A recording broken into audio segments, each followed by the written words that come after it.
Hi, welcome to another episode of Tell Me How You're Mighty. It's Tracy Shorn and Sarah Gorel. And today we're doing I Should Have Left When, which is a contest that Sarah proposed. And boy, did we touch a nerve. We got so many submissions for this one. Calling the worst of the worst was, I can't even tell you. We're Sarah, what have you done? I'm absolutely shocked at some of the submissions that we've had and how the behavior that people put up with and find acceptable and the things that they give up as well. It's just absolutely I'm blown away by some of these stories. But you know what? We're not judging you because we were chumps. We put up with a lot of shit too. I mean, I know I did, but don't feel like you're the only one who goes, "Oh my God, I should have left when." So let's just start them Well, off. Oh, no, and I'm certainly not judging anyone because the reason I came up with this suggestion is because I now look back on my marriage and relationship and I go through all these moments and I think, what were you do? Why didn't you leave earlier? And I think we've all been there. So there is no judgment here. yeah. All right. Without further ado, I should have left when I was only dating him for a few months. And he told me to come stay at his apartment and bring all my kayaking stuff so we could practice rolling these kayaks in the ocean because he lived near the ocean. And I brought all my stuff down after work Friday.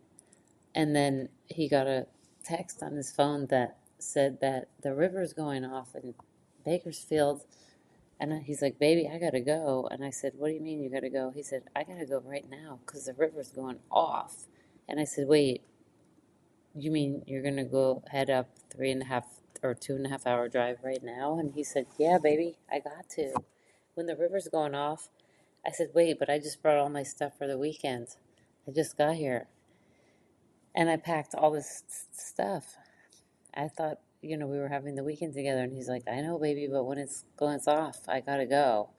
And I remember I packed all my stuff back up, really angry, and drove back to my apartment, which was like 40 minutes, or probably only a 25-minute drive actually north to Venice Beach. And I sat there thinking, what the heck just happened? And that's when I should have left. I, I could so relate to this. Also, because when I met my cheating ex, one of our first dates was going kayaking. And not that date, but on other ones, he would also stand me up or forget that we had a date. And I broke up with him over it and only foolishly to take him back. But it is such a red flag. This poor woman, I mean, she took a day off work, she organizes all her stuff, and then he can't be bothered. Oh, it reminds me, because my should have left moment was when I was in hospital for a long time when I was waiting to have my first child, and they wouldn't let me home, but they did. They said you can go out for a Sunday lunch, and a similar thing, sitting there waiting and waiting and waiting and waiting. And suddenly the realization struck that there's me, the one day I was allowed out of hospital, that he couldn't Oh, be bothered to turn up. He'd gone to his mother's for a roast, it oh, turns out. fuck him. I know Uh, this story. I hate it every time you tell it. This It's reminds me of Chris. so This reminds me of the whole awful. thing. You get yourself all organized, get kayaks ready, off to go, sorted, organized, and then can't be bothered. I know. And his whole thing was like, I couldn't even understand. It was like, babe, the river's bad or something. Like, the river's gotta go. It's some hippy dippy bullshit of like, I'm just a rambling, gambling man and I gotta follow my bliss. I mean, whatever it was. Oh my, yes, dump him, dump him, dump him. I'm sure she kicks herself every day. Okay, next one.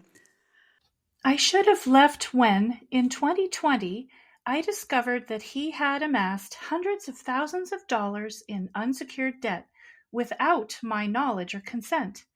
Further, he had borrowed an enormous amount of money from a close relative of mine, and together they conspired to intentionally keep this a secret from me for my own good, of One. course. This guy, the financial abuse that, and then the guy bums money off of like one of her family members. Yeah. Again, though, it's not uncommon, is it? We're shocked, but we're not shocked because you on your blog have heard these stories over and over again, that there's a pattern of behavior, there's a pattern of entitlement, and there is no belief that that this is wrong. Yeah. Well, I was going to say the intersection of financial abuse and sexual abuse, so, the cheating, that it costs money to have a double life, and that he felt so entitled. And not only that, I mean, he's not taking the money out to go save orphans. He's taking it out to, pay for his double life. And the fact that it's doubly awful that he's enlisting her family members, not just in the secret of the money, but essentially conspiring against her. Like, oh, you wouldn't understand, those business matters with your lady brain. I mean, it's so offensive. Just wow. Well, that seems to be the theme running through all of these, though, isn't it? I mean, there's some tough competition here for our special title, the fuckwit of the week. I mean, there's a number of these that would go straight to the front of the queue. Yeah, like the next one. I should have left when I had a job offer for the next level up in my career as a software developer. And it would have been a huge deal, but it was about a 10% pay cut for a period of time. And I went to my fuckwit and showed him a budget for how I was planning to absorb that 10%. And he had a major freak out. His tantrum included the next month suddenly needing $12,000 out of the blue, which I was able to scrounge together from the kids' college fund. I didn't know that it was for paying prostitutes. Of course, at the time, I was completely in the dark. But his tantrum was to go spend a lot of money on sex. And it took finding out about the infidelity and all the money that was stolen from the family. And it took maybe a year of trying to reconcile before I finally did file for divorce. So I got to that mighty place, but I should have known that when I wanted to do something that was right for my career and would have been such a huge benefit, I still haven't gotten back to that level. And the fuckwit freaked out. I should have known right then it was time. All right. This woman, I actually wrote back to her from this submission. And I'm like, it is never too late to start your career. Just because you didn't take that software developer job back in the day does not mean you cannot retrain, invest in yourself, and that there won't be opportunities in the future. I mean, but yes, what a loss. And that he took the money, the children's money, to pay for sex workers. Like, but this is what you've been saying over and over again. When people portray cheating as just a little bit of harmless fun, something that's a bit cheeky, a bit naughty, a bit of fun. This is where lives are just devastated as a result of this. This involves money and career choices and life choices. Yeah. I mean, if she had known the reality of her life, she wouldn't have had kids with this guy, and she would have followed her career. Or she might have had the kids and the career and not lost her money to a fuckwit and his sex addiction. It's just, and also it really underscores how these people isolate you, and they want you to further invest in them. That's a mind fuck.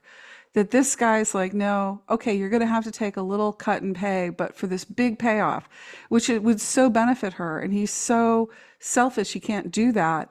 But also, it makes her more vulnerable to him. And he's all about that. And even though he knows he has no intention of reciprocating, it's truly monstrous, as you point out, and it's rarely discussed. And the next submission highlights the fact that despite truly monstrous behavior, these people still quite like the idea of staying friends. I definitely should have left when I was over her apartment one day and noticed that she had been practicing her business writing skills for a new job that she had by writing up missives and letters and announcements about our upcoming wedding and marriage after only 6 months dating. I let that go and didn't say anything. But then at a party about a week later, I had people coming up to me and asking me about the plans and when the date was going to be and things like that. And then when I confronted her about it, she exploded and threw everything I'd ever given her out her apartment window. We ended up breaking up, and I should have left it at that. But I figured we could remain friends. You know, we got along well before. Why couldn't we remain friends? But she proceeded to use that first month of friendship by letting me in on all of her sexcapades, by having sex with guys in motels after the first date, things like that. So why I ever got back together with her after that, I will never, ever understand. Definitely lesson learned, but that's definitely when I should have left. Oh my God. Okay. Yeah, talk about this is a love bombing example. I mean, the whole thing, they're dating for 6 months and she's writing out their wedding announcements and then passing it off as like business writing. But she's told everybody that they're getting married and he hasn't even discussed it with him. So creepy. So creepy. Yeah. But also, again, it's an insight into a mind that is not operating in a usual fashion, shall we say, in a way to be polite.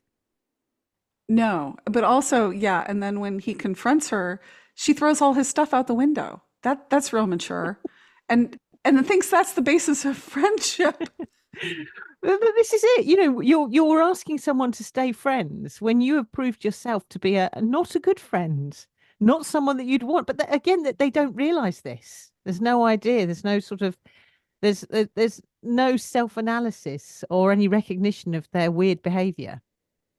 No. And also the details of her sex life. Do you tell your guy friends all the details of your sex life with other men? I've never done that. Have you?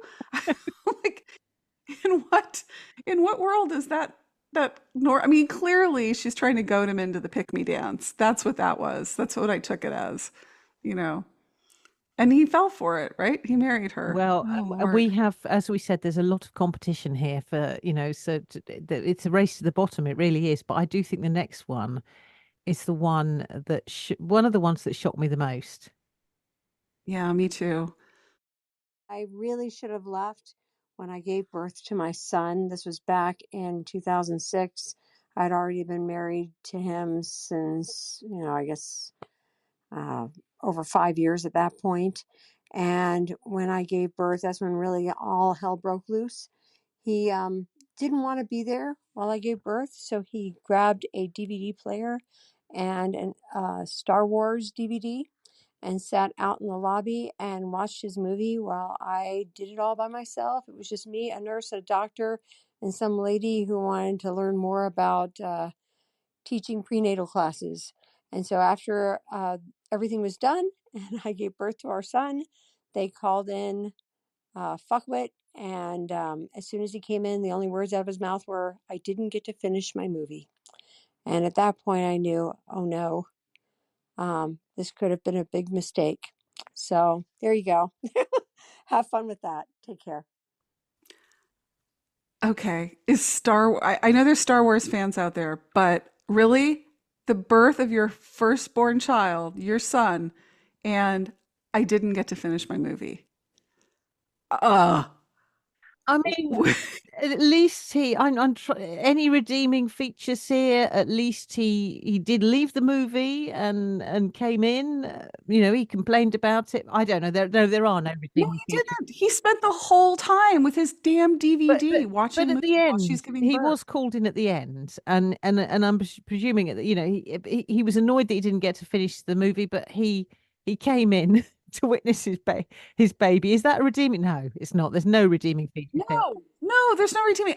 I had such, and I have dark thoughts. I'm really a peaceful person, but I was thinking this guy should have to pass a bowling ball through his rectum alone without medication. I mean, the whole idea that she is alone giving birth, with the exception of the medical people, and then the person who's observing. I mean, that if you've ever been in one of those situations, and I have, where you're in some vulnerable position and there's a medical student or something sprung on you, it's awful. It's awful, and she's the most vulnerable, and he's sitting out there watching what, fucking Chewbacca.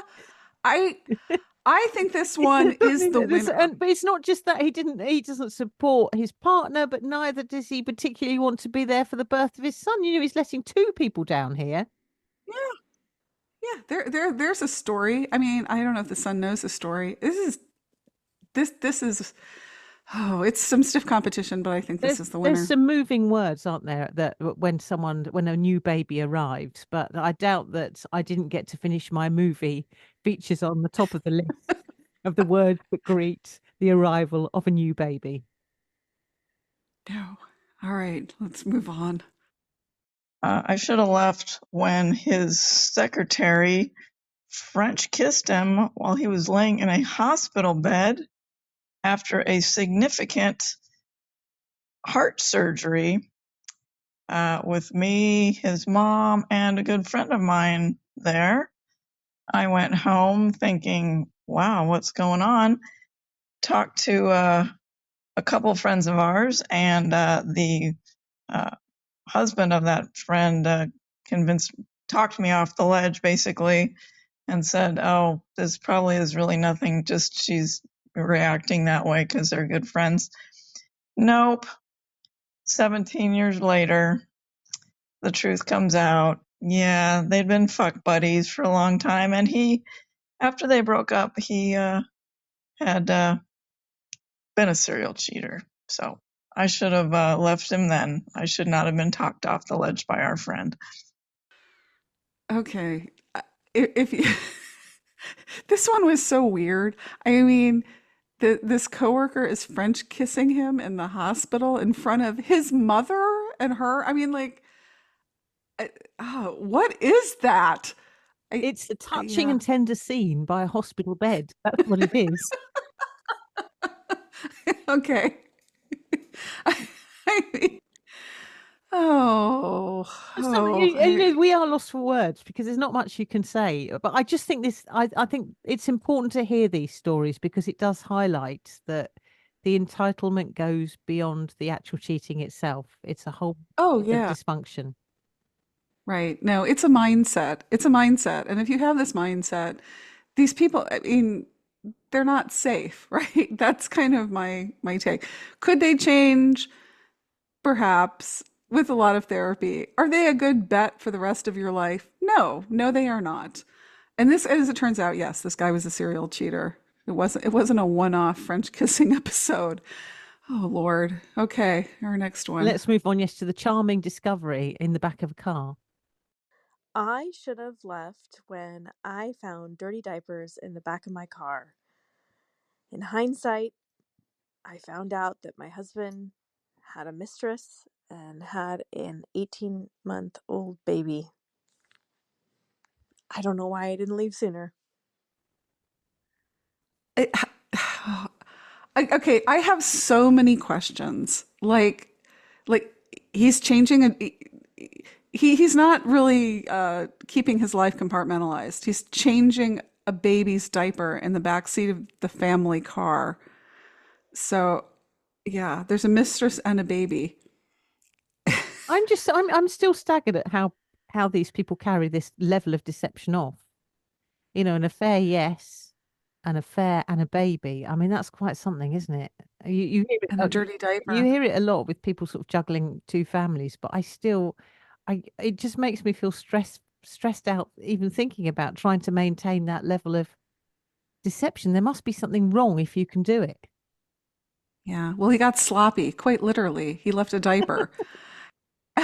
Thinking maybe he wanted to be discovered. I mean, like, the shit stinks. Like, he literally wanted to be discovered.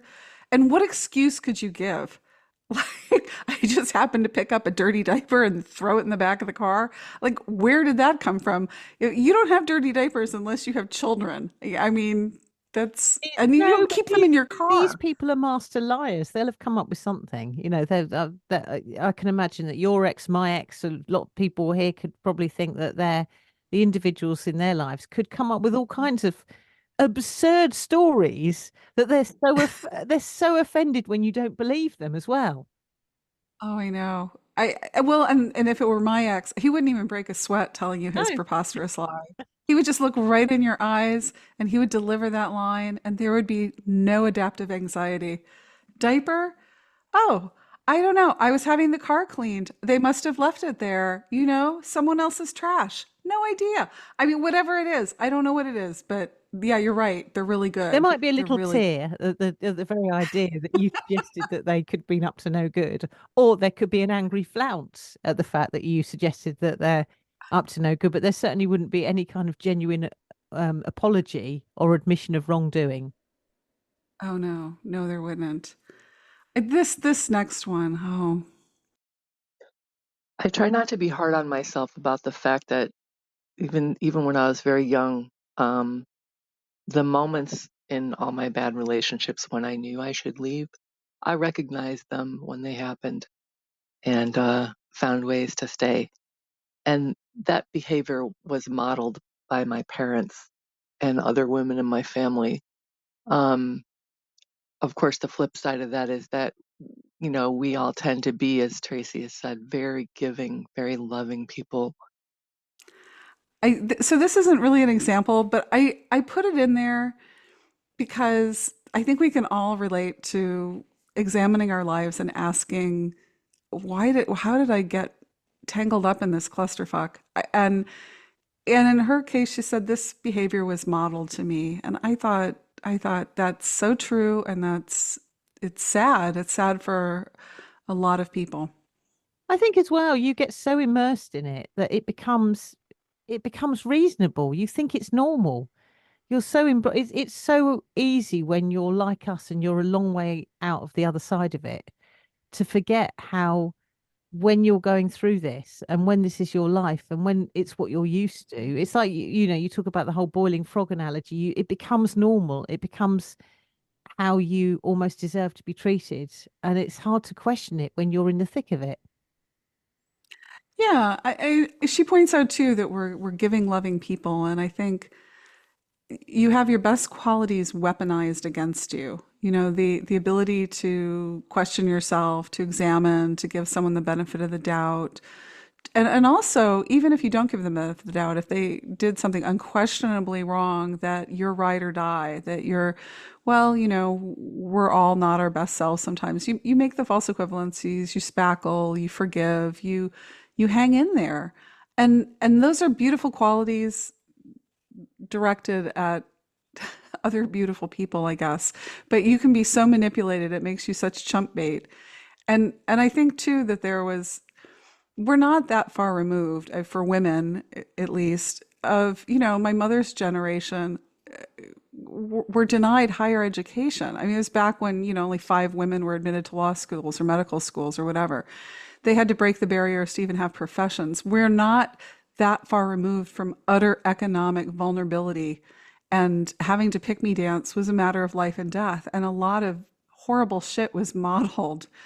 Um, and that entitlement is kind of baked in. I don't think we're out from it. And men get cheated on too, but I'm just saying there's a big gender element for women.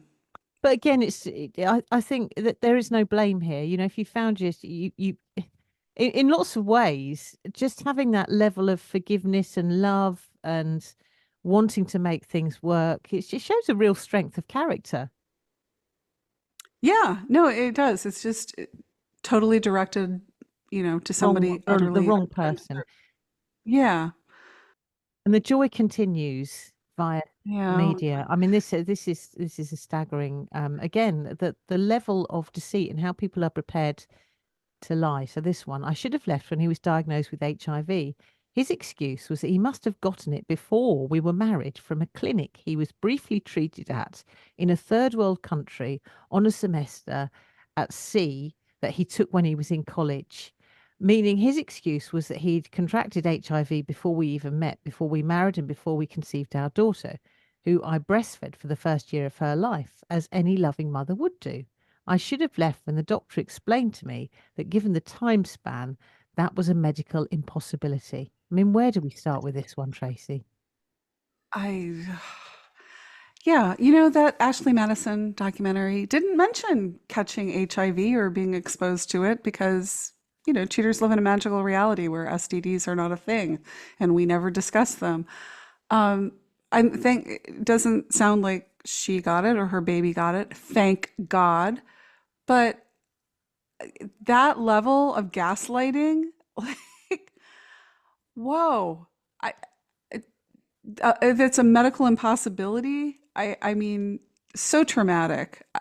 Yeah, I'm staggered. I'm just staggered. What else have we got here? What other joyful offerings have come in?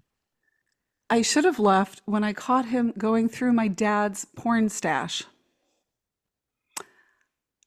We're staggered here. I just again, it's just so many seedy revelations are coming out here.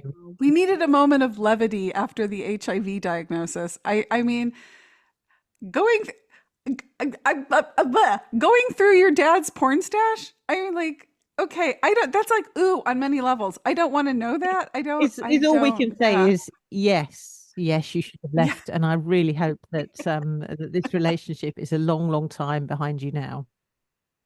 Yeah. I find this Right. next one really upsetting. I should have left when he beat the living crap out of one of our animals in front of me. Awful. Yeah. Yeah, he's the one who should have the living crap beat out of him. Again, it's the intersection of other kinds of abuse. Infidelity is abuse. And so are we surprised that this guy is an animal abuser? I mean, that's usually the MO of domestic abusers too. They punch the wall, they hit the dog, they do things like that because their message is you're next. I mean, it's all part of the coercive control. It's all part of the abuse. And cheating is just part of the abuse combo plate. But yeah, if he'll do it to an animal, he'll do it to you. Yeah. Oh, okay. Our next one. I should have left when she demanded an open relationship the day after I was diagnosed with diabetes. So yeah, that's a great time to start swinging. Like you need those insulin injections and you're medically vulnerable. But let's bring other partners into this relationship, Sarah. What do you There's think? so many of these that is all I can greet them with is stunned silence. Again, it's the level of entitlement, but it just indicates that people really are in their own little special world where it's all about them and not about the person who is supposedly the love of their life, their life partner. Diabetes is clearly inconvenient to this person, and what better way of dealing with it than trotting off and having an open Yeah, I mean relationship? they pick their moments, don't they? I mean, that's what struck me is they pick the moments. So he's having a vulnerable moment. He has a bad health outcome, and I'm sure learning that you have diabetes does not make you feel sexy, does not make you feel you want to compete in the great pick me dance Thunderdome. And that's the moment she chooses to discuss the open relationship, which if you read my blog, you'll find out that they're probably already in an open relationship, but you didn't get the memo. And actually, So yeah, it's just that staggering lack of empathy, that lack of awareness that anybody else's thoughts or emotions or feelings exist. yeah. All right, you get the next one. Well, this is more sort of unreasonable and quite aggressive, violent behaviour. And I'll put the two of these together. I should have left when he threw ice cubes at my face. I should have left when he locked me out of our hotel room.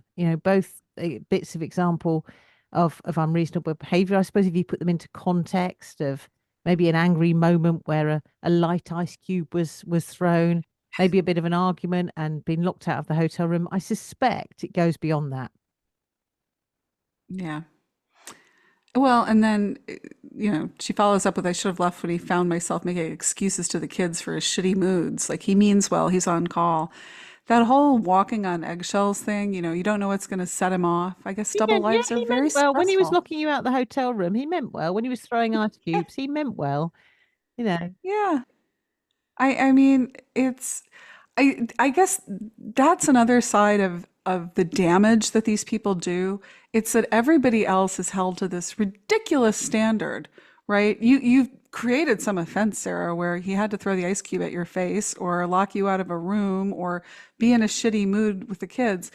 You've done when they in fact are having a double life, when they're betraying you, when they are really being the shittiest kind of people they can be.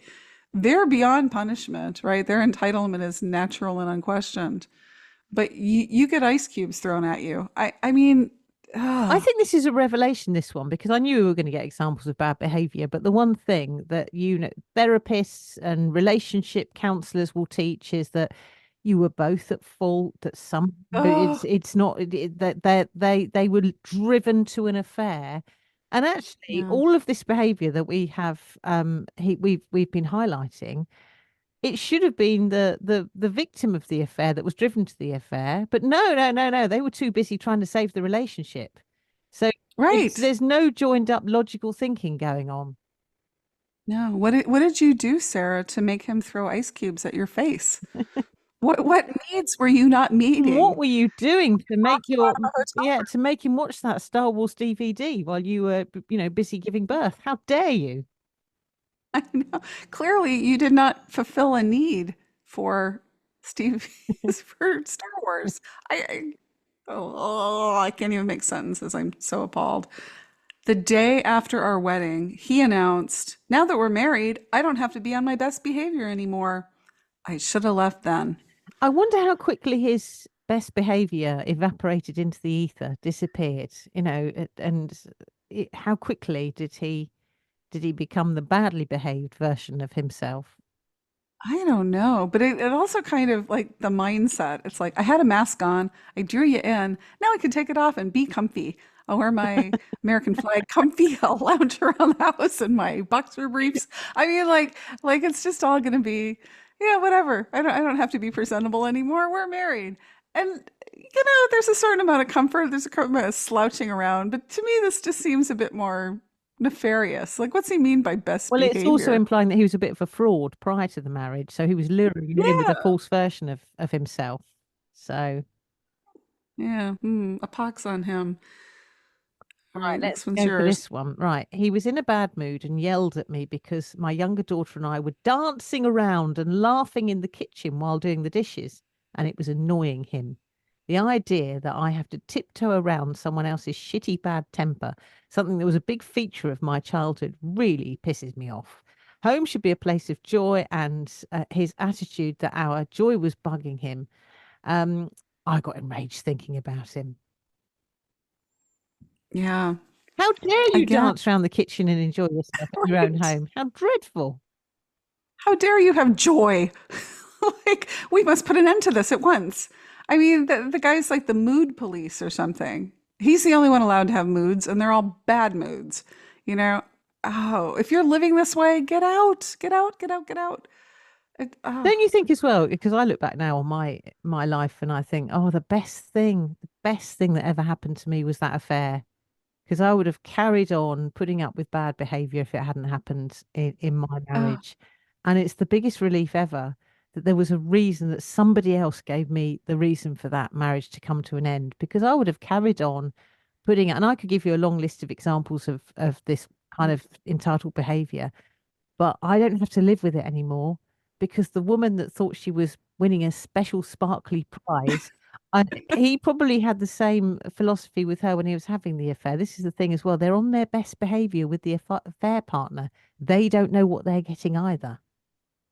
no. And in the case of the example you just read, the guy was super nefarious because she goes on, and we didn't read this part, but he's later busted by law enforcement for child porn. And not only that, but he's like a moderator of like one of these sites. So the guy was like dark triad person, sociopath, like he was abuser on many levels. It wasn't just the daddy's in a bad mood. It's like, he's a super creep.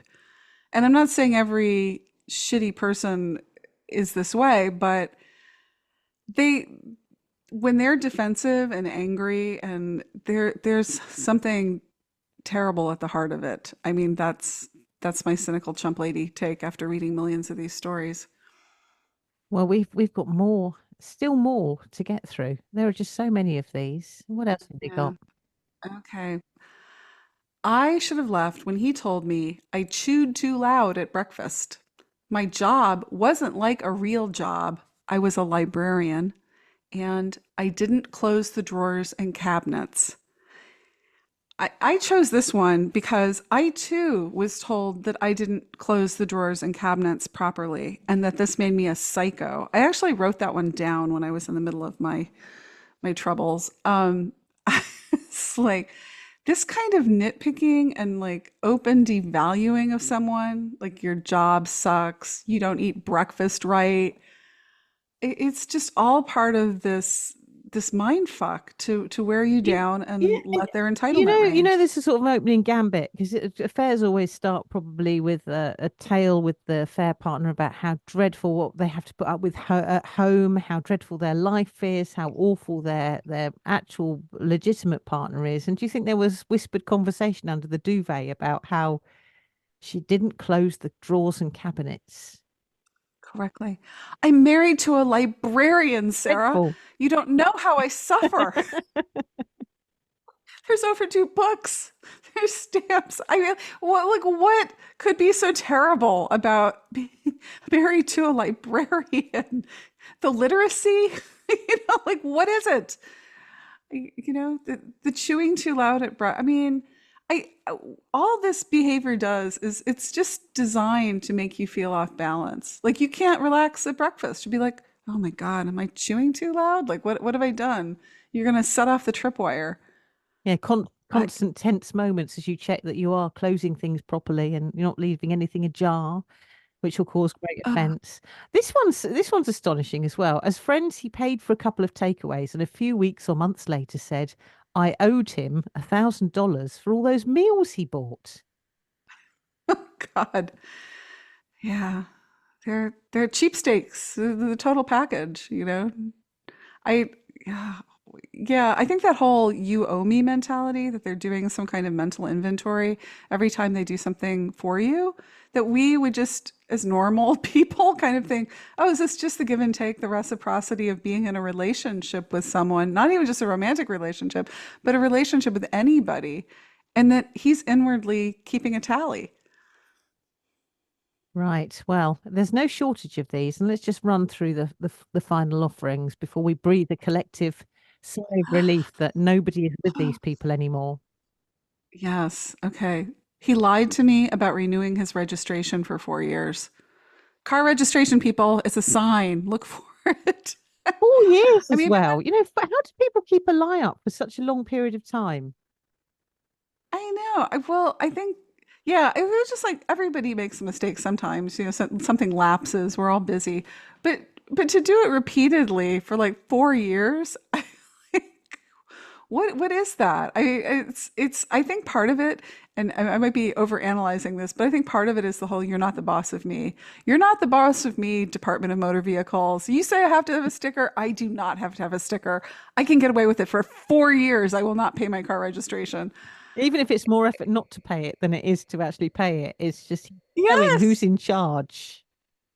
Yeah, every day I'm going to be, walking the danger line. Will I get pulled over? Will I not? Ah, I got away with it again. You know, it's bonkers. Now, All this right, the next. this next individual needs to join the Star Wars viewing DVD person for some postpartum fun. So I should have left when he threw a fit when I was 2 weeks postpartum because he hadn't got to do anything fun in his paternity leave. Poor individual. We have a sad sausage. We should have like a sad sausage alarm that goes off. Like, "Nyeh."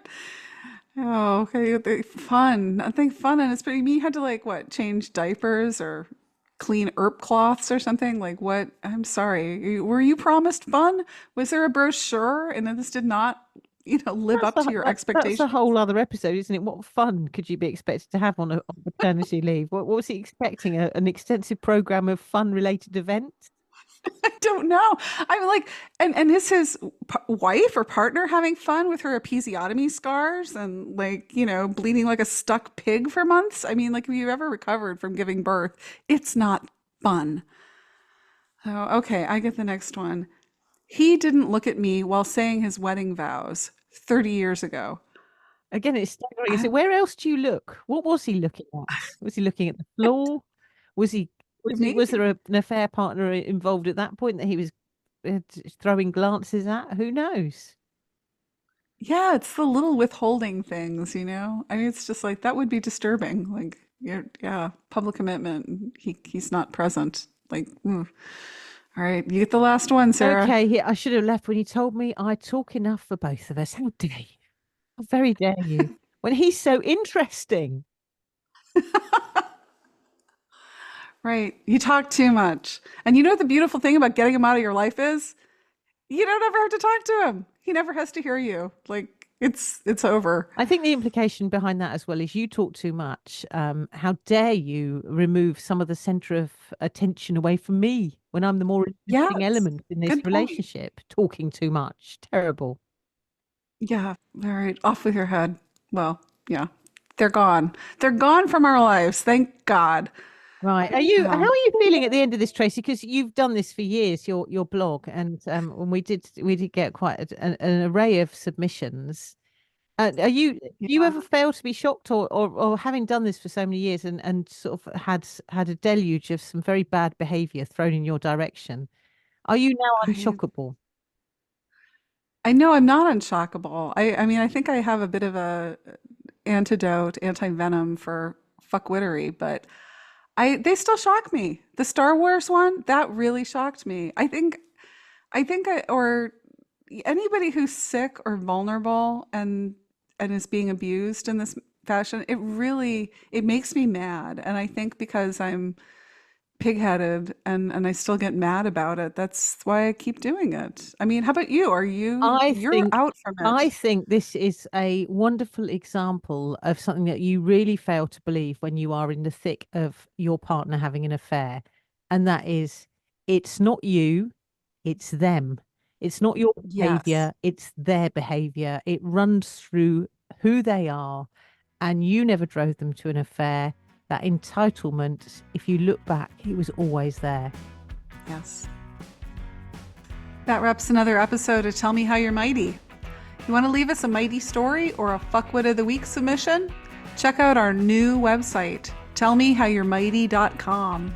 That's yours spelt YOURE. We've got all the episodes, show notes, links to our guests, and you can see the tea room where Sarah and I first met. If you enjoyed this episode, please review the podcast and follow us. Thanks. See you next week.